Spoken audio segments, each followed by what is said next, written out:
किसी गांव में चांदनी नाम की लड़की अपनी दादी ममता के साथ रहती थी। गरीबी के कारण चांदनी और उसकी दादी को बहुत बुरे दिन देखने पड़ रहे थे। फिर एक दिन चांदनी अपनी किसी सहेली के बर्थडे में जाने की तैयारी कर रही थी। चांदनी के पास एक ही अच्छी ड्रेस थी जिसे उसने धोकर बाहर धूप में सुखाने के लिए रस्सी पर टांग दिया था। लेकिन चांदनी के पड़ोस में रहने वाली शोभा नाम की लड़की की नजर उस ड्रेस पर पड़ जाती है। शोभा बहुत ही लालची और दूसरों के घरों में चोरी करने वाली बुरी लड़की थी। फिर शोभा चुपके से चांदनी के आंगन में दाखिल हो जाती है और उस ड्रेस को चुराकर वहां से भाग निकलती है। थोड़ी देर के बाद चांदनी जैसे ही आंगन में आती है तभी अरे मेरी ड्रेस कहाँ चली गई, शायद हवा में उड़ गई होगी। उसके बाद चांदनी अपने घर के चारों तरफ ड्रेस को ढूंढने की कोशिश करती है लेकिन उसे ड्रेस नहीं मिलती। ये देख चांदनी दुखी होकर रोने लगती है। क्या हुआ मेरी बच्ची, तू क्यों रो रही हो? दादी, मैंने अपनी ड्रेस यहाँ सूखने के लिए टांग रखी थी लेकिन अचानक मेरी ड्रेस यहाँ से गायब हो गई। मेरे पास तो एक ही अच्छी ड्रेस थी, अब मैं अपनी सहेली के बर्थडे में क्या पहनकर जाऊंगी? उदास मत हो मेरी बच्ची, मैं तेरे लिए एक नई ड्रेस का इंतजाम करती हूँ। उसके बाद ममता पैसों की मदद मांगने आरती नाम की औरत के घर पहुँच जाती है। आरती, मुझे अपनी पोती के लिए एक नई ड्रेस खरीदनी है, मुझे कुछ पैसे उधार दे दे, मैं बहुत जल्द तेरे पैसे लौटा दूंगी। अरे भिखारी बुढ़िया, तुझे शर्म नहीं आती? जब देखो तब मेरे घर भीख मांगने आ जाती है। बेकार में मेरा दिमाग खराब मत कर। पिछले बार के पैसे तो तू अभी तक लौटा नहीं पाई और फिर से मुझसे पैसे मांगने आ गई है। तेरी कमाई का तो कोई ठिकाना नहीं, फिर तू मेरे पैसे कहाँ से लौटाएगी? इस बार मैं तुझे एक फूटी कौड़ी भी नहीं देने वाली, चल भाग यहाँ से। आरती की जली कटी बातें सुनकर ममता को बहुत दुख होता है और वो रोने लगती है। दूसरी तरफ आसमान से गुजर रही एक जादूगरनी ये सारा नजारा देख लेती है। अरे ये बदतमीज औरत थोड़े से पैसों के लिए बूढ़ी औरत की बेइज्जती कर रही है, मुझे इसकी मदद करनी चाहिए। फिर ममता अपने घर की ओर जाने लगती है। तभी जादूगरनी अपनी जादुई झाड़ू लाकर ममता के पास पहुंच जाती है। सुनो, मुझे पता है तुम बहुत गरीब हो और दुख भरी दिन बिता रही हो, इसीलिए मैं तुम्हारी मदद करने आई हूँ, मुझे अपने घर ले चलो। फिर ममता जादूगरनी को लेकर अपने घर पहुंच जाती है।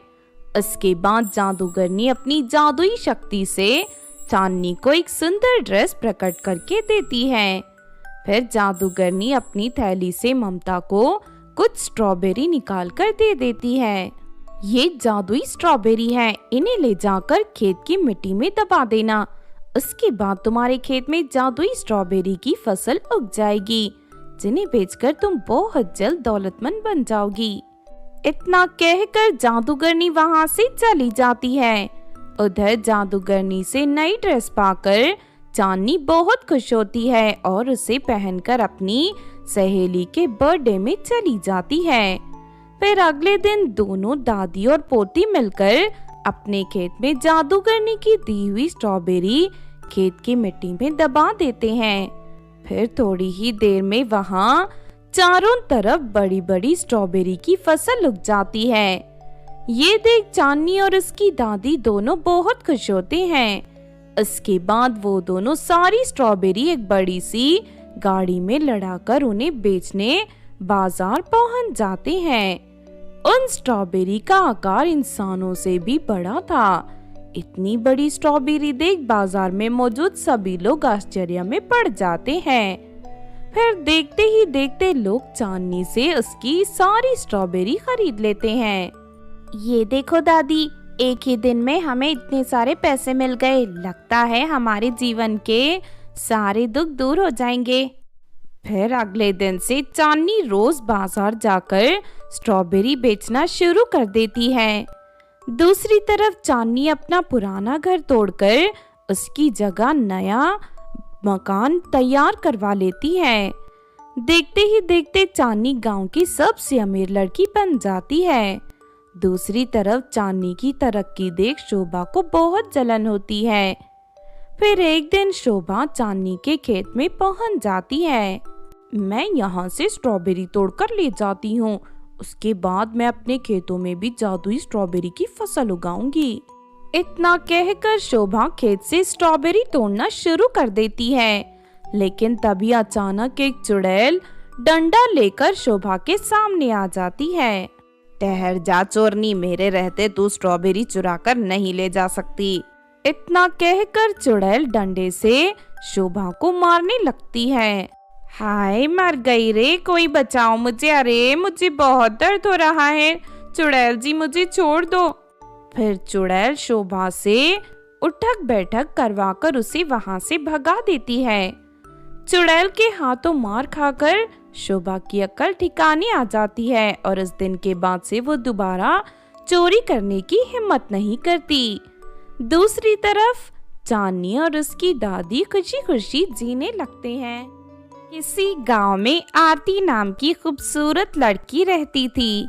गांव के सभी लोग हमेशा आरती की खूबसूरती की तारीफ करते थे। इस बात से आरती की सौतेली बहन चांदनी को बहुत जलन होती थी। वो आरती को बिल्कुल पसंद नहीं करती थी। फिर कुछ दिनों बाद गांव की एक औरत आरती का रिश्ता एक अमीर घर में तय कर देती है। लड़का गहनों का बहुत बड़ा व्यापारी था। जब ये बात चांदनी को पता चलती है तो उसे बहुत गुस्सा आता है। फिर अगले दिन आरती नदी में पानी भरने जा रही थी। तभी चांदनी अपने चेहरे पर नकाब बांधकर आरती के सामने पहुंच जाती है और बिना कुछ कहे डंडे से आरती की पिटाई करने लगती है। थोड़ी देर में बेचारी आरती घायल होकर जमीन पर गिर पड़ती है। अरे तुम कौन हो और मुझे क्यों मार रही हो? आखिर मैंने तुम्हारा क्या बिगाड़ा है? लेकिन तभी बेरहम चांदनी आरती के चेहरे पर जलते हुए कोयले डाल देती है, जिससे आरती का आधा चेहरा बुरी तरह जल जाता है और वो बदसूरत बन जाती है। ये देख चांदनी बहुत खुश होती है। उसके बाद चांदनी वहां से भाग निकलती है। दूसरी तरफ आरती अपने जले हुए चेहरे को लेकर रोते हुए घर चली जाती है। उधर घर जाकर चांदनी अनजान बनकर उसे सहानुभूति जताने लगती है। फिर अगले दिन लड़के वाले आरती को देखने आते हैं, लेकिन आरती का जला हुआ चेहरा देख वो सभी मुंह बनाकर आरती की बुराई करने लगते हैं। तभी चांदनी उन सभी के लिए चाय लेकर आती है। चांदनी को देख लड़के की माँ खुश होकर कहती है, अरे वाह, इस लड़की की बहन तो बहुत सुंदर है, अब मैं अपने बेटे की शादी इसी से करूंगी। अपनी चाल कामयाब होते देख चांदनी खुशी से उछल पड़ती है। उसके बाद चांदनी की शादी उस लड़के से हो जाती है। इस बात पर आरती को बहुत दुख होता है, लेकिन वो चाहकर भी कुछ नहीं कर सकती थी। इस तरह कुछ दिन बीत जाते हैं। इस तरह कुछ दिन बाद आरती की जिंदगी बर्बाद करके धोखेबाज चांदनी शादी करके अपने ससुराल चली जाती है। फिर एक दिन आरती अपने घर के आंगन में बैठकर काम कर रही थी। तभी उसकी बचपन की सहेली कांता वहां आ जाती है। कांता अभी अभी शहर से लौटी थी। आरती का जला हुआ चेहरा देख कांता को बहुत दुख होता है। उसके बाद आरती कांता को अपनी साथ हुई सारी घटना बता देती है।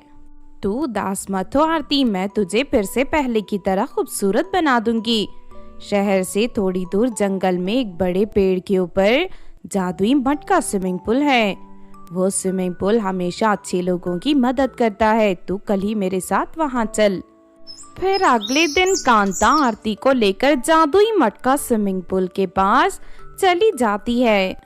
कौन हो तुम दोनों, और तुम दोनों यहाँ क्यों आई हो?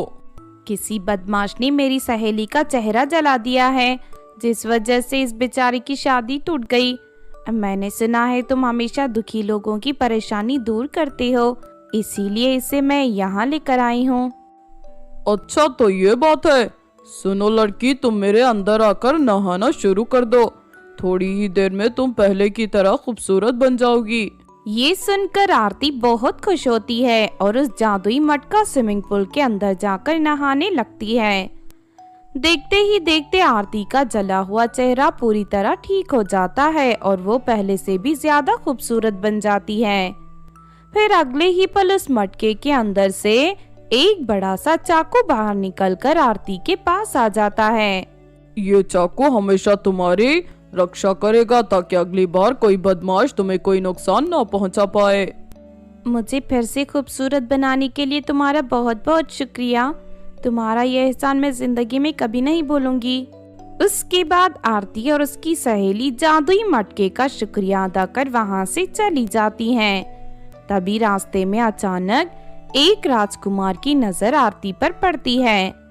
आरती की खूबसूरती देख राजकुमार उस पर मोहित हो जाता है और उसके सामने शादी करने का प्रस्ताव रखता है। राजकुमार की बातें सुनकर आरती बहुत खुश होती है और फौरन शादी के लिए हाँ कर देती है। इसके बाद राजकुमार महल जाकर शादी की तैयारी शुरू कर देता है। देखते ही देखते ये बात चारों तरफ फैल जाती है।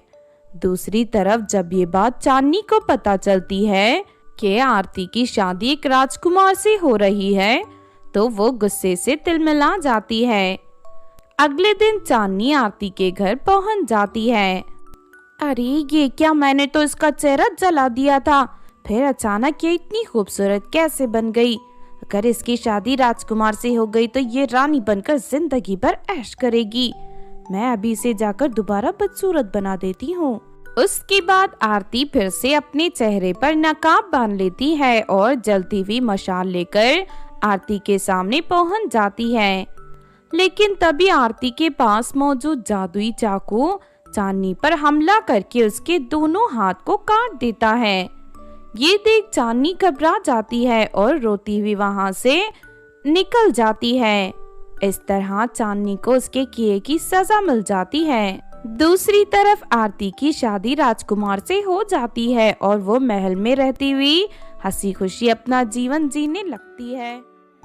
बहुत समय पहले नदीपुर नाम के गांव में वैशाली नाम की एक गरीब लड़की रहती थी। अपने माता पिता की मृत्यु के बाद वैशाली खेतों में बैंगन उगाकर उन्हें बेचा करती थी। फिर एक दिन वैशाली ढेर सारे बैंगन बेचने शहर की ओर जा रही थी। उसी रास्ते में चिंकी नाम की एक बुरी लड़की अपनी सहेलियों के साथ खड़ी थी। वैशाली को देखते ही वो उसका रास्ता रोककर धमकी देने लगती है। अगर तुझे अपनी जान प्यारी है तो ये सारे बैंगन हमारे हवाले कर दे और यहाँ से भाग जा। अब इन बैंगनों को हम बाजार से ले जाकर बेचेंगे। ये तुम कैसी बातें कर रही हो? मैंने दिन रात मेहनत करके ये सारे बैंगन उगाए हैं। तुम सब यहाँ से चली जाओ वरना मैं शोर मचाकर लोगों को इकट्ठे कर लूंगी। लगता है ये सीधी तरह नहीं मानेगी। चलो इसकी पिटाई करके सारे बैंगन छीन लेते हैं। फिर वो सभी लड़कियां मिलकर वैशाली को मारने लगती हैं। थोड़ी ही देर में बेचारी वैशाली लहूलुहान होकर जमीन पर गिर पड़ती है। उसके बाद चिंकी और उसकी सहेलियां सारे बैंगन लेकर वहां से चली जाती हैं। फिर चिंकी बैंगनों को बाजार में बेच देती है और उसे ढेर सारे पैसे मिल जाते हैं। आज तो हमें बहुत सारे पैसे मिल गए। अब इन पैसों से कई दिनों तक हमारा गुजारा चल जाएगा। उस लड़की पर नजर रखो, जब भी वो बैंगन बेचने जाएगी तब हम इसी तरह से बैंगन छीन लेंगे। देखते ही देखते काफी दिन बीत जाते हैं। उधर वैशाली फिर से मेहनत करके अपने खेत में ढेर सारे बैंगन उगा लेती है। इस बार अगर मैं सड़क के रास्ते बाजार गई तो वो बुरी लड़कियां फिर से मुझसे बैंगन छीन लेंगी। बेहतर होगा कि मैं नदी के रास्ते जाऊं। फिर वैशाली सारे बैंगन नाव पर रखकर नदी के रास्ते शहर की ओर जाने लगती है। लेकिन थोड़ी दूर जाने पर उसे चिंकी और उसकी सहेलियां नाव पर बैठी हुई दिखाई देती हैं। तूने क्या सोचा था कि हमसे बचकर निकल जाएगी? हम तुझसे भी ज्यादा चालाक हैं। अगर तूने इस बार हमसे उलझने की कोशिश की तो फिर से पहले की तरह पीटेंगे तुझे। इसीलिए बिना मार खाए चुपचाप यहाँ से बैंगन रखकर चली जा। वैशाली समझ जाती है कि उन सभी लड़कियों का सामना नहीं कर सकती, इसीलिए वो दुखी होकर सारे बैंगन चिंकी को सौंपकर वहां से चली जाती है। पिछली बार की तरह इस बार भी चिंकी सारे बैंगन बाजार में बेचकर ढेर सारे पैसे हासिल कर लेती है। दूसरी तरफ वैशाली के पास खर्च के लिए बिल्कुल पैसे नहीं थे। पैसे न होने की वजह से उसकी जिंदगी पूरी तरह अस्त व्यस्त हो जाती है और वो भूखे रहने पर मजबूर हो जाती है। फिर एक दिन वैशाली अपने खेत पर बैठकर रो रही थी। तभी आसमान से गुजर रही परी उसे देख लेती है। परी के पूछने पर वैशाली उसे अपनी हालतों के बारे में सब बता देती है। वैशाली की ये हालत देख उस परी को बहुत दुख होता है। उसके बाद वैशाली को एक बड़ी सी जादुई कालीन और कर्ज के लिए कुछ पैसे देकर वो परी वहां से चली जाती है। ये देख वैशाली बहुत खुश होती है। फिर अगली बार जब भी उसके खेतों में बैंगन तैयार हो जाते तो वो सारे बैंगन जादुई कालीन के ऊपर रखकर हवा में उड़ती हुई शहर के बाजार की ओर जाने लगती है। तभी अचानक चिंकी और उसकी सहेलियां वैशाली को हवा में उड़ते हुए देख लेते हैं। ये क्या, वो लड़की तो जादुई कालीन पर सवार होकर हवा में उड़ रही है। अब हम उसे कैसे पकड़ेंगे? अब हमें उसके बैंगनों की जरूरत नहीं, हमें किसी भी तरह उससे जादुई कालीन छीननी होगी। उस जादुई कालीन की मदद से बड़े बड़े घरों में आसानी से चोरी कर सकते हैं और कोई हमें पकड़ भी नहीं पाएगा। फिर उसी रात चिंकी अपनी सहेलियों के साथ मिलकर वैशाली के घर से उस जादुई कालीन को चुरा लेते हैं। उसके बाद सभी जादुई कालीन पर सवार होकर हवा में उड़ने लगती हैं। अरे वाह, बहुत मजा आ रहा है। देख लेना, कुछ ही दिनों में इस जादुई कालीन की मदद से हम सभी इस इलाके में सबसे अमीर हो जाएंगी। लेकिन तभी अचानक वो जादुई कालीन उन सभी लड़कियों को हवा में उड़ाती हुई दूर एक घने जंगल में ले जाकर पटक देती है।